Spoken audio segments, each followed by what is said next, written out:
It is an incredibly valuable idea. I found as I came upon the word and someone intoned that you should be operating at the genius level, and on the outside I was going, yeah, you're right. On the inside I'm going, that isn't really possible, because I was stuck in the dictionary definition of the word genius, which is, when you look at it, a manifestation of genius at its best. It starts with extraordinary scientist, administrator, musician, sportsman, etc. And right there, extraordinary means it separates them out from the yous and me's. When I got into the etymology of the word and I looked at it, it was a totally different picture. In fact, it was a polar opposite. It says innate, inborn, inherent characteristic. I said, well, that's not extraordinary, that's ordinary, that's inclusive. So we have two definitions of the word genius. We have the dictionary definition that you would first see, which is extraordinary, and the etymology of the word, which is inclusive. So then which is it? And the truth is, it's both. Just like an athlete. An athlete is someone that can run around the track, can shoot a basketball. Doesn't mean the basketball goes in. You have to be Michael Jordan to be an athlete and shoot a basketball, or you sink a putt. How many of you have played golf? Some, okay, if you have. Well, everybody's played golf has sunk at least one putt.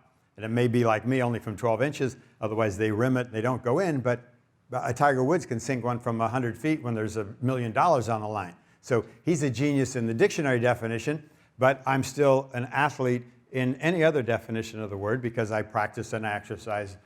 So genius is very similar to that.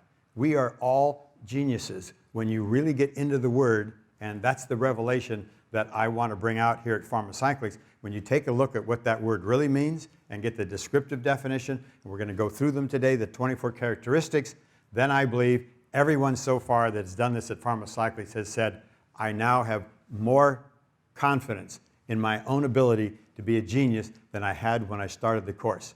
And that's a gift, but it's actually a gift. I'm not giving you the gift. Whoever is behind creating you gave you that gift.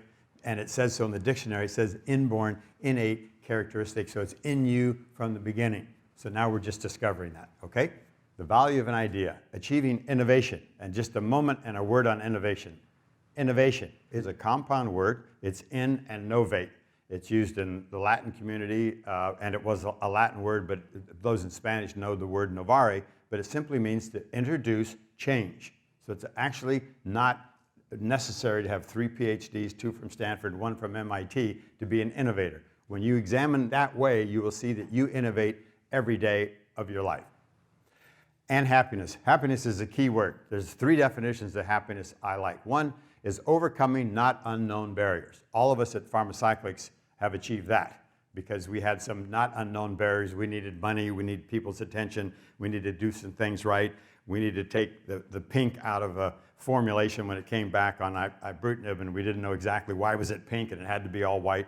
Little things that, but you know, added up to big things. They were little because we solved them, but we did solve them. And when we did, it was like, yeah, we got over that barrier and we're happy about it, right?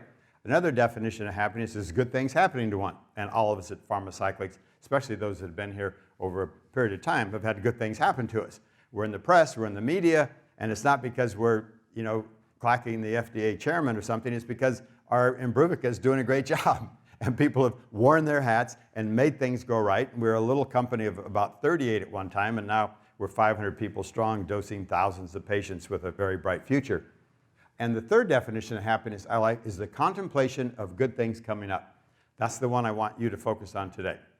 So this word genius is what we will define it as today, and you take hold of that and have just one insight, that one characteristic that you own that you could improve, that will be the contemplation of good things coming up because you've lifted your own genius characteristics. So the value of an idea lies in the using of it. Now we're going to hit this video clip because I like it. There's some fellows down in South America got together with a friend of mine who had heard this lecture, decided to write a book, contacted them, and they threw their 10 cents in on what could we say in a minute and a half or so that might excite people about the power and the potential of genius. So if we roll the clip. Because of geniuses, you can wake up every day and brush your teeth with clean water, flip on your coffee machine, and fire up your laptop. Because of geniuses, you have songs to dance to, stories to love, paintings to admire, and architecture to marvel at. Because of geniuses, you are not a slave or a helpless subject of a crazed or incompetent monarch, but a sovereign individual free to pursue your own happiness. But many people have a fundamental misunderstanding about genius. They believe it's a mysterious gift granted by unknown forces for unknown reasons. They believe that one either has it or doesn't. Such an explanation is convenient, but is it correct?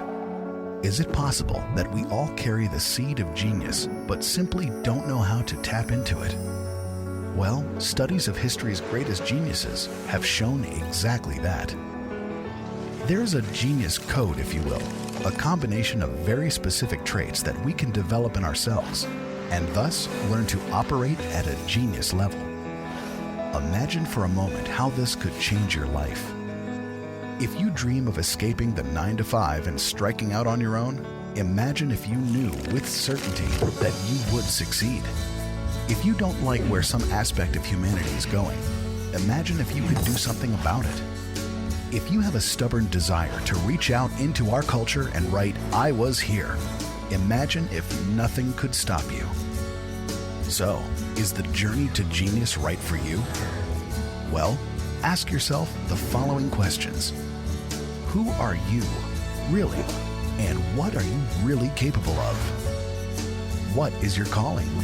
And what might happen in the world if you found out? If these questions ignite a spark of curiosity in you, then empower yourself to explore their meaning and magnitude. Become a genius and let the world feel your presence.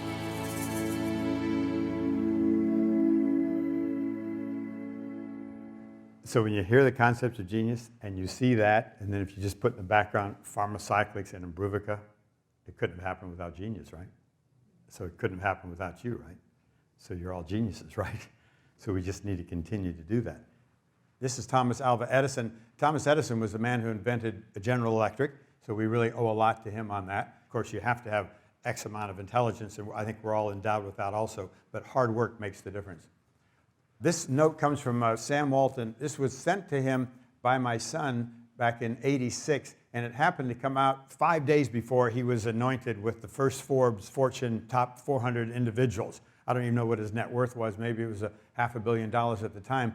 But he responded back to my son's letter. My son was like 17 at the time. He responded back to the letter in 5 days.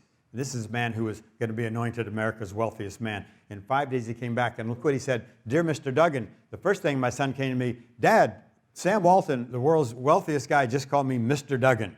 So he had, as a young boy, had never been called Mr. before. And he said, listen to how he opens up his letter, because this tells you about how to treat people. Sam, of course, is the man that created Walmart, but it reflects on what was in his heart. "Thank you for your letter and your interest in our Walmart company." So he included all of his employees, our Walmart company, but to a 17-year-old, said, "Thank you for your interest." There was not a Walmart store within 4 states of California at the time, nor would there be one for another 4 years. So it wasn't there was a grand opening coming from Santa Barbara and he wanted to make sure that he had good PR. This just came from his heart. "I appreciate the honor you have given me and our company with your questions pertaining to the research you're doing." So he extends his appreciation. We do that all the time with our investigators and with those that got on trial with our drug. It's an honor for them to say, "I will put my health in your hands. I will put my patients who rely on me to bring succor and help to them in your hands and your molecule." That's what we're working for.